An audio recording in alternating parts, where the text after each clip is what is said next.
was thinking about doing a brace with the 90 that fits into the frame here so it doesn't hit on the chain here. You can see that underneath there, well, it's hard to tell, it's still not exactly making contact. I can't take another link out because then the tab will start to hit the frame on the chain. So I have to meet the engine instead of dropping it to meet the bar. Just thinking of taking, where did I set that fucking piece?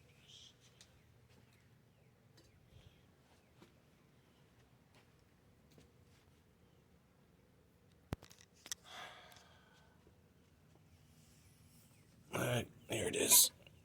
This piece, I didn't cut it to the right length, it's just the extra piece from that. I went ahead and pre-cut this and the tube to the same size. But I think that piece can go across there. This piece can meet it. So I think we'd have to weld to the frame here, over here, and over here.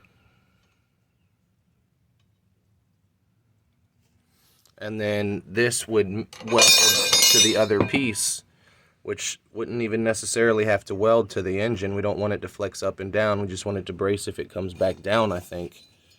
So basically kind of a T,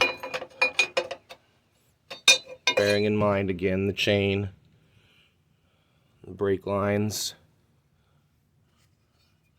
I'll leave this right here.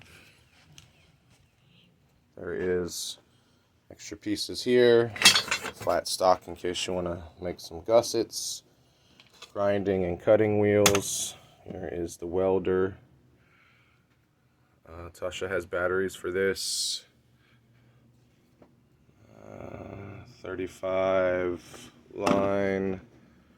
All right.